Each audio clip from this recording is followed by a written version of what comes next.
Baik teman-teman sekalian, hari ini kita akan bicara tentang sosok manusia yang paling keren sedunia. Sosok manusia yang paling hebat sedunia.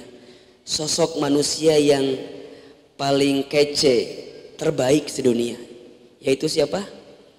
Nabi Muhammad sallallahu alaihi wasallam, Muhammad bin Abdullah bin Abdul Muttalib. Di dalam Al-Quran Allah sebutkan surat Al-Ahzab ayat 21. Laqad kana lakum fi rasulillahi uswatun hasanah. Sungguh ada pada diri Rasulullah itu uswah hasanah, teladan yang baik. Ketika bicara teladan, kalimat yang sering digunakan dalam bahasa Arab itu dua. Pertama, ditulis dengan istilah uswah. Kedua, ditulis dengan istilah qudwah. Satu apa? Uswah. Yang kedua, qudwah. Nabi Muhammad dalam Quran ditulis dengan istilah apa tadi? Uswah, bukan qudwah. Nah sekarang Ahilman, apa bedanya uswah dengan qudwah? Qudwah dengan uswah. Coba kira-kira sama atau beda artinya? Beda. Di mana bedanya? Di situ ya. Itu jawaban selalu ada gitu ya, di situ. Qudwah itu artinya kebaikan atau teladan pada diri seseorang, akan tetapi memungkinkan ada kekurangannya. Itu qudwah. Saya ulang ya. Qudwah itu kebaikan atau teladan dalam diri seseorang yang memungkinkan ada kekurangannya.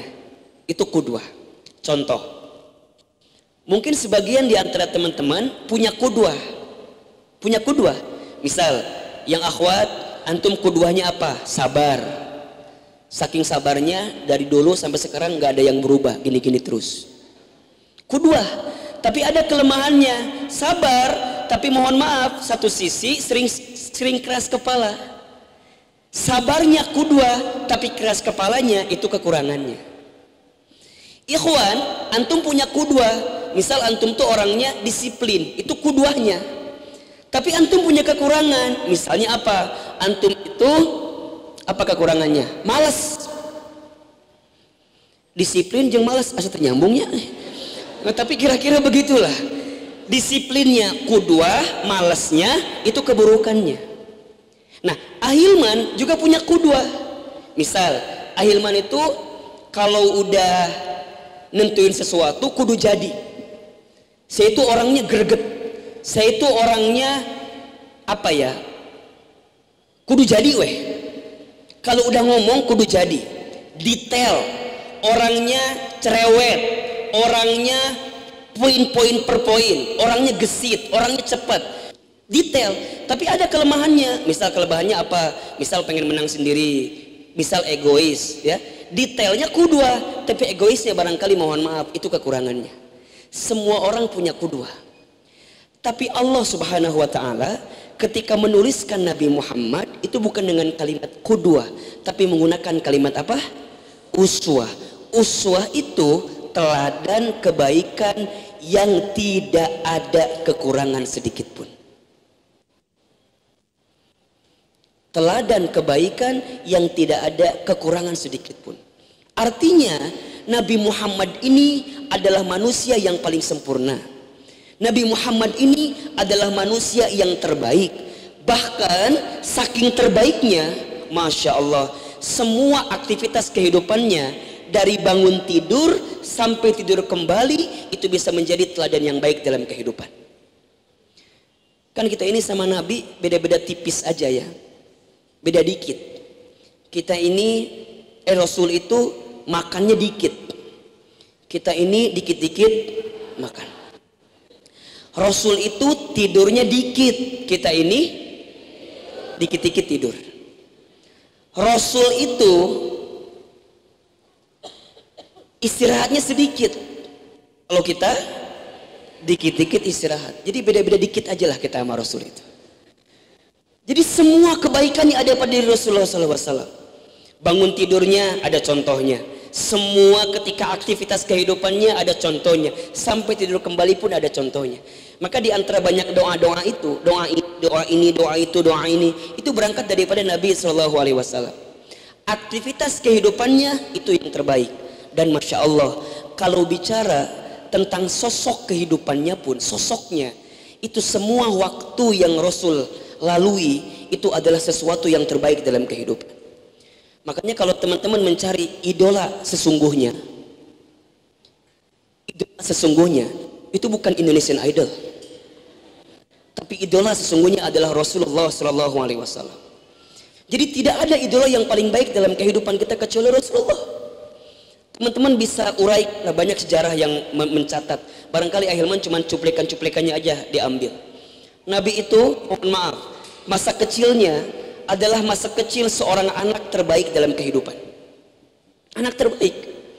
Tumbuh, lahir dalam keadaan yatim. Betul? Ditinggal oleh ayahnya dalam kandungan berapa bulan waktu itu? Tahu? 6 bulan kandungan ibunya. Ditinggal oleh ayahnya Abdullah. Kemudian Nabi Muhammad lahir. Baru usia 2 tahun ditinggal oleh siapa? Ibunya. Kemudian diasuh oleh siapa? Kakeknya. Siapa namanya? Abdul Muthalib. Setelah Abdul Muthalib diusus sampai usia 8 tahun. Ketika usia 8 tahun Abdul Muthalib wafat. Kemudian Nabi diasuh oleh siapa? Pamannya. Siapa namanya? Abu Thalib bin Abdul Muthalib, oleh pamannya. Allahu Akbar. Banyak orang yang tidak tahu kalau Abu Thalib itu menurut catatan sejarah adalah paman Nabi yang kondisinya paling miskin di antara paman Nabi yang lainnya. Bukan hanya paling miskin, tapi Abu Thalib itu paman Nabi yang anaknya paling banyak. Anaknya banyak, ekonominya miskin. Sekarang Ahilman tanya ke teman-teman, bayangkan teman-teman tinggal di rumah paman kita yang ekonominya miskin, anaknya banyak. Kira-kira gimana perasaan kita? Nyaman atau enggak? Betah atau enggak? Enak atau enggak? Enggak enak. Di antara anak pamannya itu ada yang baik. Di antaranya Ali bin Abi Thalib itu baik. Ada Ja'far bin Abi Thalib itu baik. Tapi mohon maaf, di antara anak paman-paman yang lain itu kurang baik kepada Nabi. Bahkan memusuhi Nabi. Jadi kalau teman-teman sering mendengarkan kisah, ada seorang anak yang nebeng di rumah keluarganya, kemudian dimusuhi, itu di film-film FTV gitu. Di film-film ajab gitu kan ada kan ya gitu. Jadi cuplikan yang seperti itu Nabi mas sudah merasakan jauh-jauh hari. Bahkan satu ketika dikisahkan itu pamannya Abu Thalib pulang berdagang membawa makanan, banyak makanan. Ketika membawa banyak makanan itu, maka Abu Thalib menyimpan makanan itu di atas meja. Ketika itu Abu Thalib memanggil anak-anaknya termasuk Nabi Muhammad, ya ibni, anak-anakku, ya Muhammad, sini. Itu di atas meja ada makanan. Apa yang dilakukan oleh Nabi ketika itu? Masya Allah, Abu Thalib kaget lihat Nabi. Karena saat ditawarin makanan di atas meja, Nabi cuma duduk di pojokan doang. Duduk di pojokan, diam. Kenapa? Apa jawaban Nabi? Sampai kata Abu Thalib, ya Muhammad keponakanku, itu di atas meja ada makanan. Kenapa engkau nggak ambil makanan di atas meja itu? Kata Nabi Muhammad, wahai pamanku Abu Thalib, aku di sini cuma numpang, cuma nebeng, cuman ikut tinggal di sini. Kalau aku mau makanan di atas meja, aku tunggu dulu setelah semua kakak-kakakku ngambil makanan. Kalau makanannya masih sisa, aku akan ambil makanan itu. Tapi kalau makanan itu tidak bersisa, maka izinkan aku berpuasa hari ini. Jadi usia 8 tahun, Nabi sudah mengalami hidup tidak punya ayah, tidak punya ibu, tinggal bersama paman yang paling miskin, kemudian merasakan kondisi hidup yang benar-benar jatuh luar biasa. Belajar hidup mandiri, belajar hidup benar-benar tidak punya apa-apa. Makanya teman-teman di sini mohon maaf, misalnya ada yang mungkin tidak punya ayah, tidak punya ibu, tinggal bersama keluarga dan segala macamnya. Teman-teman siap-siap. Ahilman selalu meyakini, ketika engkau dibanting, siap-siap terpelanting. Ketika engkau pernah merasakan sakit sesakit-sakitnya, pernah terjatuh sejatuh-jatuhnya. Kalau engkau sabar menjalaninya, maka siap-siap Allah sedang menyiapkan pahatan skenario yang bisa meninggikan derajat kita semua. Makanya kalau teman-teman di sini, Hilman, kumahanya, aku mah meni, aduh ya Allah, meni masalahnya meni banyak. Aku mah meni kayak raginang bubuk pisan Hilman. Hampa hidup saya teh Hilman, sakit, jatuh, habis semuanya. Bersabar. Karena Nabi pun itu prosesnya, ketika Allah tinggikan derajatnya itu pernah mengalami kehidupan yang begitu panjang dalam hidupnya. Singkat cerita, Nabi tinggal bersama Abu Thalib 8 tahun, 9 tahun, 10 tahun, 11 tahun, 12 tahun. Nabi itu pekerjaannya pengembala. Mengembala kambing, mengembala domba, mengembala apapun ke hutan-hutan, ke sawah, ke hutan-hutan berenya, ke hutan-hutan, padang pasir, panas luar biasa. Sampai luar biasa, di usia 15 tahun, Nabi kemudian bilang kepada pamannya Abu Thalib, wahai pamanku Abu Thalib, engkau sudah mulai tua renta, sudah mulai sepuh, sudah mulai capek. Kata Nabi Muhammad, boleh enggak mulai hari ini aku ikut berdagang bersamamu? Kalau bahasa kita mah internship, magang. Jadi kalau teman-teman ada yang magang sekarang, sunnah Nabi itu magang dulu, belajar dulu. Belajar, kemana dagangnya? Allahu Akbar, ke Syam, ke 4 negara kalau sekarang kan. Ada Libanon, ada Syria, ada Palestina, ada Jordan, itu namanya Syam. Nabi itu berjalan dari Mekah ke Syam bersama pamannya Abu Thalib. Ngapain kerjaannya? Magang, ikut ngangkut, ikut bawain, ikut ngegerek, ikut bawain barang dan segala macamnya. Masya Allah, 15, 16, 17, 3 tahun lamanya Nabi magang. Awalnya pengembala, kemudian Nabi magang, belajar berdagang. Jadi dagangnya nggak sekaligus, pelan-pelan berdagangnya. Masya Allah, di usia 17 tahun Nabi kemudian bilang kepada pamannya Abu Thalib, wahai pamanku Abu Thalib, rasa-rasanya engkau sudah mulai lelah, capek berdagang. Terus gimana Muhammad? Bolehkah mulai hari ini aku yang menggantikan engkau berdagang? Kata Abu Thalib, enggak mungkin Muhammad, karena anakku banyak, keluargaku banyak. Bagaimana kalau aku tidak berdagang? Apa kata Nabi ketika itu? Wahai pamanku, enggak apa-apa. Mulai hari ini ketika nanti aku mulai berdagang, keluargamu biar menjadi tanggunganku urusan ekonominya. Coba, usia berapa itu? 17 tahun.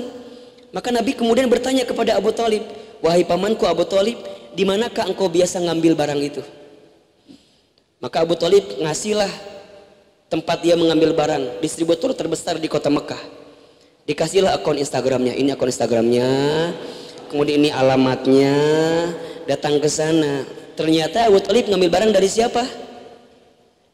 Dari siapa ngambil barangnya? Khadijah binti Khuwailid, seorang perempuan hebat, kaya raya, penguasa. Itu digambarkan dalam sebuah riwayat, kalau semua penduduk Mekah perempuannya disatukan, maka tidak akan ada yang menandingi kehormatan Khadijah binti Khuwailid. Cantik, kaya raya, punya tahta, punya kuasa. Apa yang terjadi? Maka dihubungkanlah dengan Khadijah. Masya Allah, Khadijah itu baru pertama kali melihat Nabi Muhammad tangannya, baru ngelihat tangannya, saya ulangin ya, baru ngelihat apa? Tangannya. Ketika melihat tangannya, Khadijah melihat pancaran cahaya daripada tangan Muhammad sallallahu alaihi wasallam. Sampai kata Khadijah, tangan siapa itu? Ada pancaran cahaya yang berbeda daripada tangannya. Aku jatuh cinta sebelum menatap wajahnya. Makanya di dalam kalimat yang kemarin di Instagram, apa kalimatnya? Aku bisa mencintai walaupun apa katanya? Tanpa apa? Cinta bisa menetap tanpa menatap. Catat status tuh. Cinta bisa menetap tanpa menatap. Itu cintanya Khadijah kepada Muhammad tuh. Itu belum ngapa-ngapain, baru ngejulurin tangan. Sampai kata Nabi Muhammad, Khadijah, ini saya Muhammad bin Abdullah, keponakan daripada Abu Thalib. Mulai hari ini aku meneruskan dagangnya pamanku Abu Thalib. Ditanya oleh Khadijah, berapa usiamu? Maka Nabi menjawab, 17 tahun. Gitu kalau bahasa kita. Dan mohon maaf, pedagang lain senior semua usianya. Senior. Usianya 30-an ke atas, 40 tahun ke atas. Sampai kata Khadijah, apakah mungkin yang usia 17 tahun bisa berdagang? Kata Nabi, percayakan kepadaku. Percaya saja kepadaku. Maka dikasihlah barang. Apa yang terjadi? Nabi Muhammad itu menjadi seorang pedagang, ngambil barang dari Khadijah. Kalau bahasa kita mah apa ya? Reseller. Jadi kalau sekarang ada yang jadi reseller, Nabi juga awalnya jadi reseller tuh. Bukan dropshipper, bukan. Reseller tuh. Jadi distributor besarnya Khadijah, Nabi jadi reseller tuh, ngambil barang. Masya Allah. Yang bikin Khadijah kaget, ketika Nabi pulang menyetorkan uangnya, ternyata Nabi Muhammad yang usia 17 tahun itu mampu menghasilkan omset yang paling banyak daripada pedagang senior lainnya. Kalau bahasa kita mah nyubi Rasul teh. Nyubi tapi langsung ngasih dagangan yang paling banyak, uang yang paling banyak. Sampai Khadijah kaget, kok bisa, mana bisa, kok bisa, mana bisa. Sampai Khadijah penasaran. Kata Khadijah, Muhammad, izinkan mulai hari ini aku mengirimkan seorang ajudan untuk memantau dagangmu seperti siapa. Maka Khadijah mengirimkan ajudannya bernama siapa? Maisarah. Maisarah itu laki-laki perempuan? Baik, laki-laki. Ulah gara-gara orang Depok tukang bala-bala Maisarah perempuan jadi perempuan. Maisarah itu laki-laki. Makanya Nabi kemudian mengutus Maisarah. Allahu Akbar. Maisarah ikut dagangnya Nabi. Ternyata Masya Allah, Nabi Muhammad itu dagangnya lain daripada yang lain. Kalau seringkali Ahilman merumuskan dagang Nabi itu rumusnya lebih jauh, lebih banyak, lebih lama. Itu dagangnya Nabi. Lebih jauh, lebih lama, lebih banyak. Gimana Ustadz? Nabi ambil barang di Mekah dari Khadijah. Musim dingin berangkat ke Yaman. Di Yaman barang Mekah habis. Kemudian Nabi ambil barang Yaman.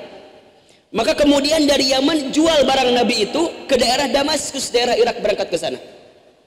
Dari sana ambil barang Yaman, habis barang Yaman, ambil barang Damaskus, kemudian beralih musim ke musim panas. Ke musim panas berangkatlah jualan ke Syam. Kemana? Ke Libanon. Di Libanon ambil habis barang Damaskus, ambil barang Libanon, kemudian jual di Jordan. Di Jordan habis barang Libanon, ambil barang Jordan, jual di Palestina. Di Palestina habis barang Jordan, ambil barang Palestina, jual kemudian di Syria. Di Syria habis barang Palestina, ambil barang Syria, jual di Mesir. Allahu Akbar. Nabi itu dagangnya banyak, lama, jauh. Makanya diabadikan dalam Quran suratnya Al-Quraisy kan? Li ila fi Quraisyin ila fihi mrih la tasyita'i was-sayf. Musim dingin syita, syita, basah. Nah, basuh.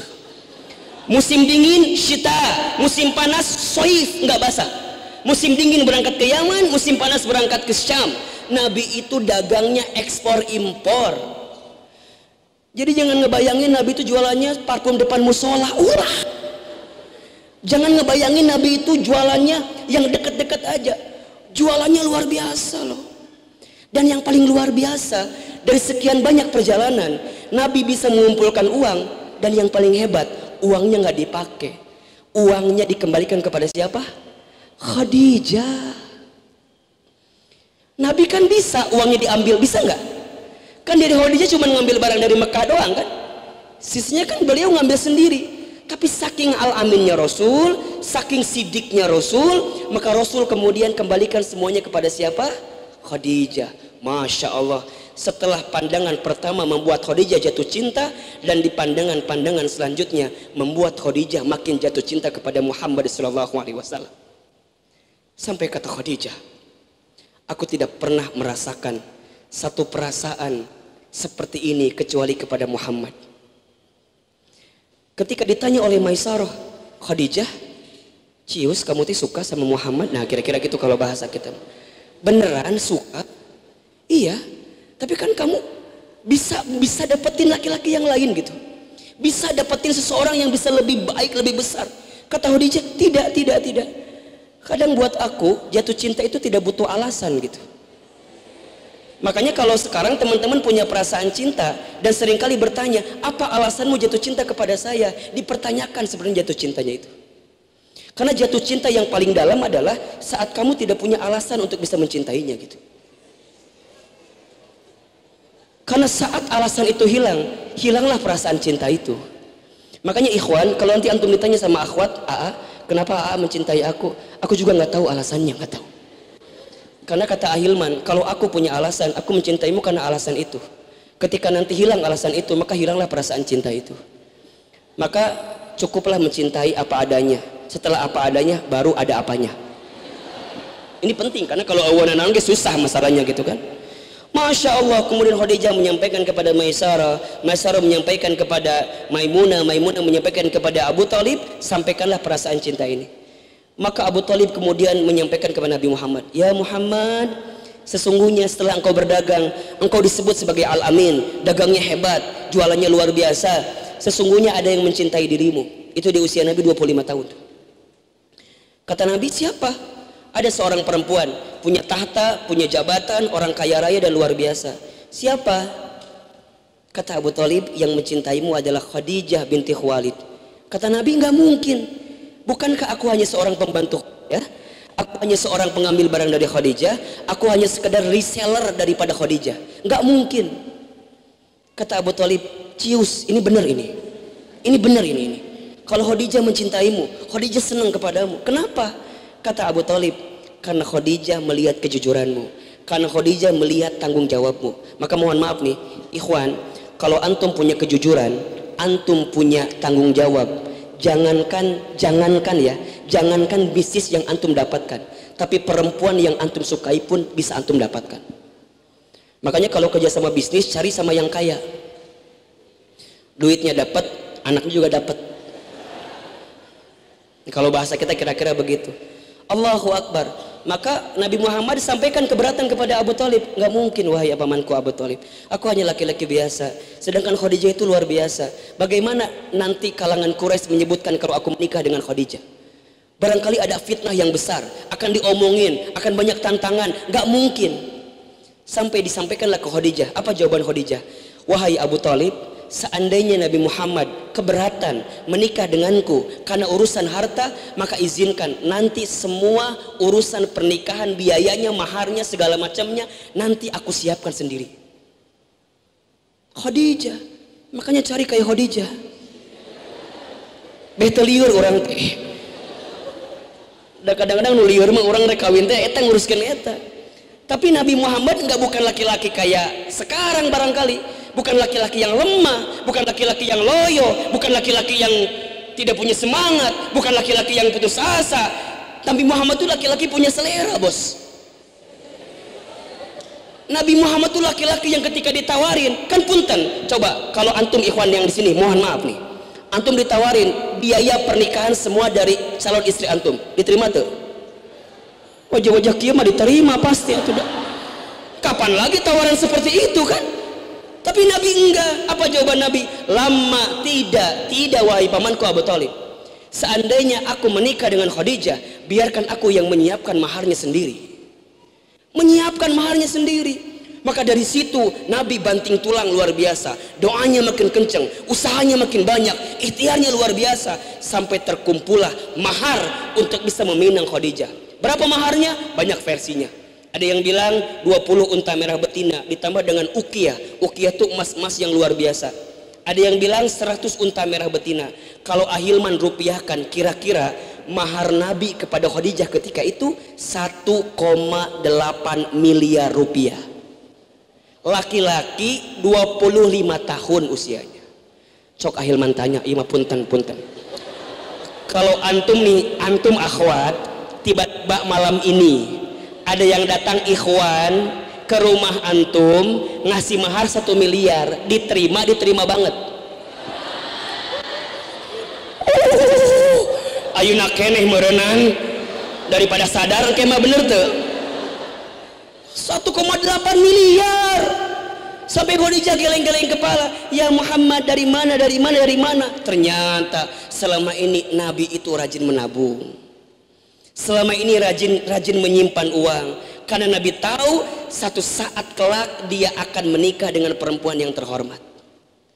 Makanya antum ikhwan, kalau antum punya keinginan yang besar, pengorbanan antum pun harus besar. Antum mah pengen dapat nugelis, ngelakuan kieu wae susah. Nabung, giat, jaga baik-baik. Masya Allah. Kemudian menikahlah dengan Khadijah. Ketika menikah dengan Khadijah, yang tadi Nabi seorang reseller, dari reseller, kemudian Nabi berubah diagram menjadi seorang investor yang kuat. Jadi seluruh kaum Quraisy yang biasa menjadi saingan dalam berdagang, kemudian akhirnya menjadi pembantunya Nabi SAW. Makanya mohon maaf, antum jangan melihat keadaan antum sekarang, karena antum masih punya waktu buat berubah. Nabi yatim piatu, tinggal bersama pamannya yang paling miskin, tapi giat bekerja, Allah merubah kehidupannya. Sama, antum juga akhwat, jangan melihat ikhwan hari ini memang ayeuna mah naon-naon gitunya, enggak ada lah yang bisa diandalkan. Tapi antum lihat dia punya enggak sifat untuk seperti karakternya Nabi Muhammad SAW. Giat bekerja, mau luar biasa, mau berjuang, mau terus kemudian ikhtiar, maka Allah merubah kehidupannya. Singkat cerita, Nabi kemudian hidup berumah tangga. Masya Allah, Masya Allah. Dari kecil anak terbaik, tumbuh dewasa jadi pengusaha, jadi pedagang terbaik, ikhtiar luar biasa. Kemudian menikah. Saat menikah pun Nabi kemudian menjadi suami yang paling romantis dari sekian banyak suami yang pernah ada di kota Mekah. Allahu Akbar. Apa diantaranya? Ustadz baca di kitab Uqudul Zen, Nabi itu seorang suami yang tidak pernah marah sama istrinya. Coba, pengen nggak punya suami kayak Nabi? Ngaca atuh, semual mungkin.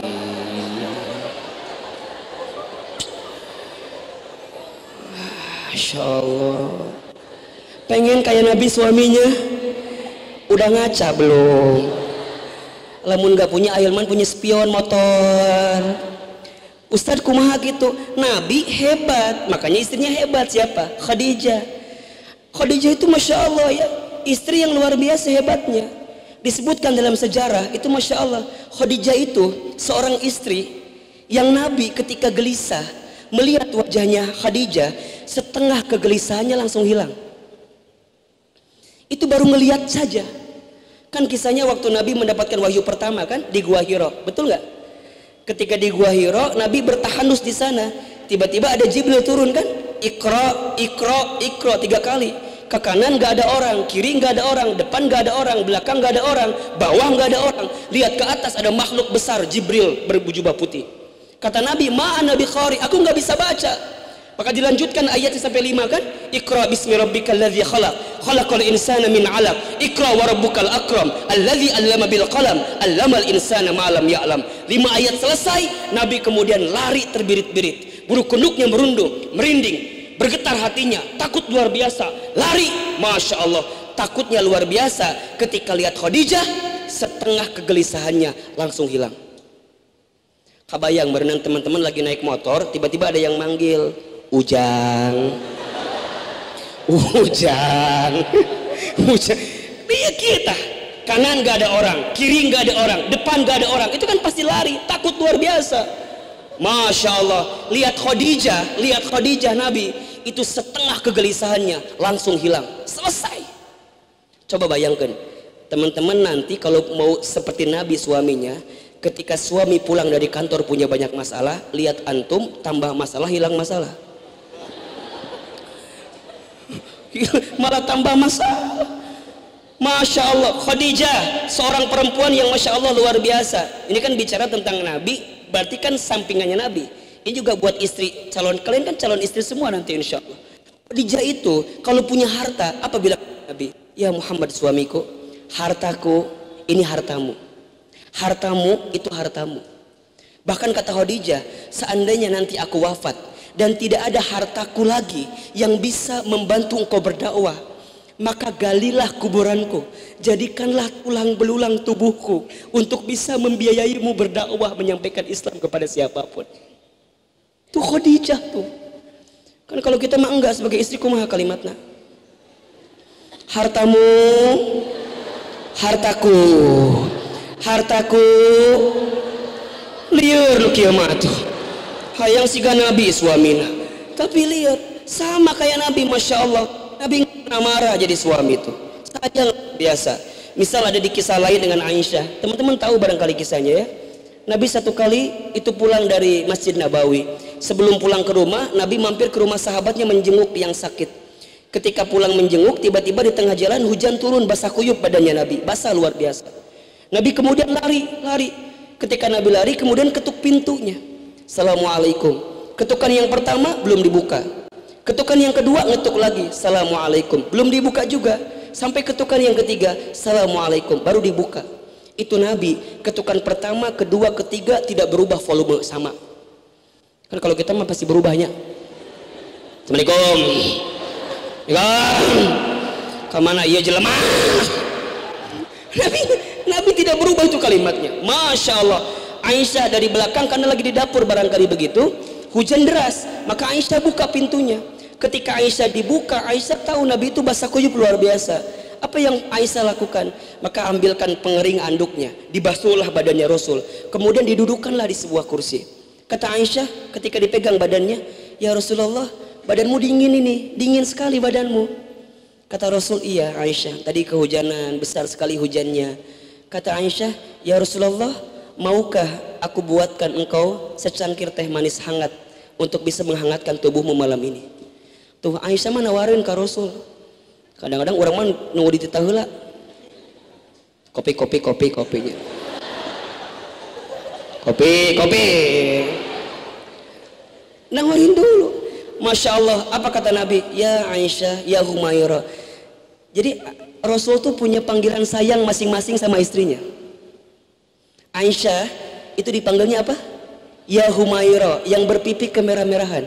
Karena Aisyah itu kalau senyum pipinya merah kayak pakai blush on. Aisyah itu istri Nabi yang paling cantik wajahnya secara fisik ya. Matanya lentik ya, kemudian hidungnya mancung, badannya lenjang tinggi. Kok Ustadz tahu? Iya, karena dalam kisah riwayat, jadi ketika Aisyah itu kebiasaannya kalau nonton, suka nonton balapan kuda gitu. Kalau lagi nonton tuh suka apa? Pipinya itu suka disimpan di pundaknya Rasul gitu. Kita. Jadi kan ulah haluk itu biasa we gitu ya. Nah, jadi kalau Aisyah begini, Rasul suka begini gitu. Jadi kalau sekarang mah dalam bahasa, Ustaz nonton teh boleh nggak? Boleh. Karena Aisyah pun dengan Nabi suka nonton, tapi nontonnya tentu yang baik, nonton yang baik.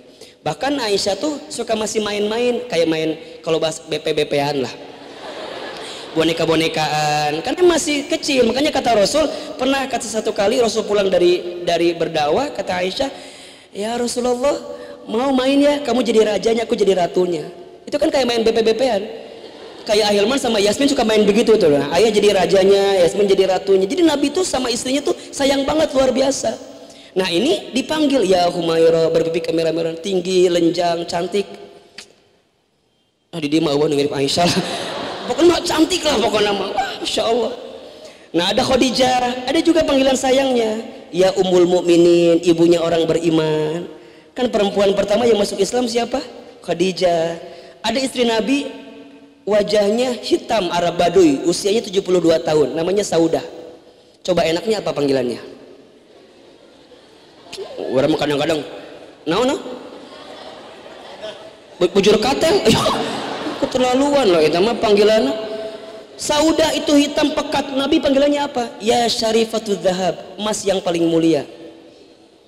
Jadi Nabi itu manggil istrinya tuh Masya Allah. Jadi antum nanti kalau jadi suami, belajar kepada Nabi, buatlah panggilan sayang kepada istri antum masing-masing.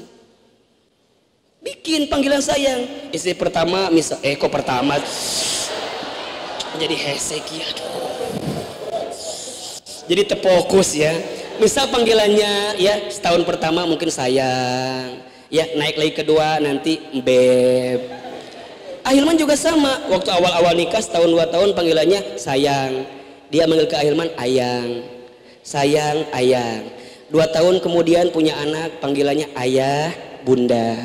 Nanti barangkali sudah punya cucu, nenek kakek. Mungkin nggak serada peot seetik peot alus. Jadi jangan berubah, justru makin tua itu harus makin sayang, makin mesra.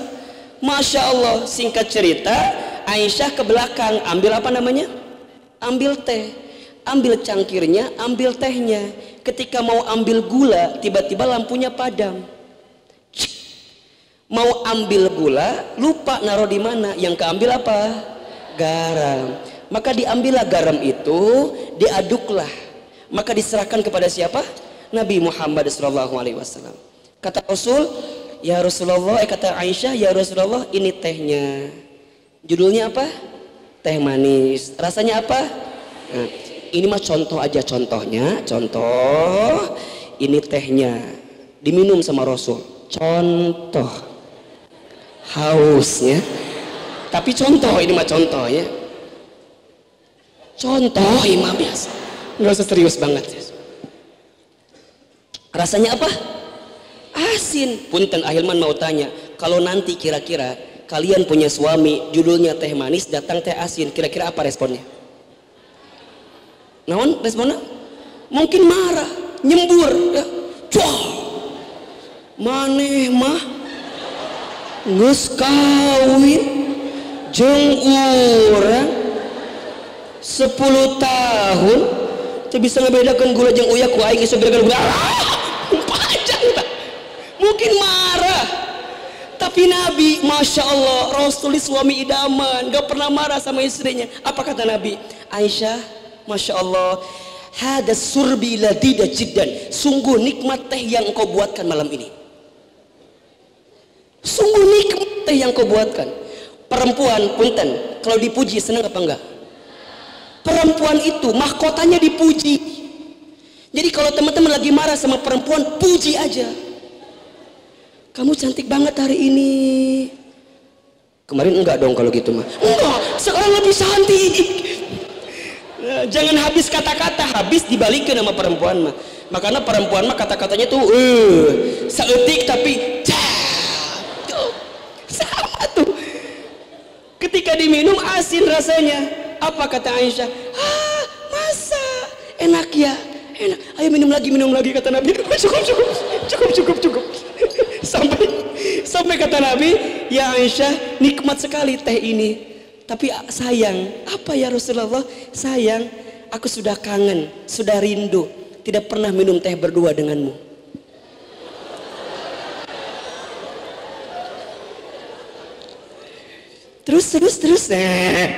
Terus ya Rasulullah, Aisyah mau nggak malam ini engkau minum teh berdua denganku di cangkir yang sama dengan teh yang sama?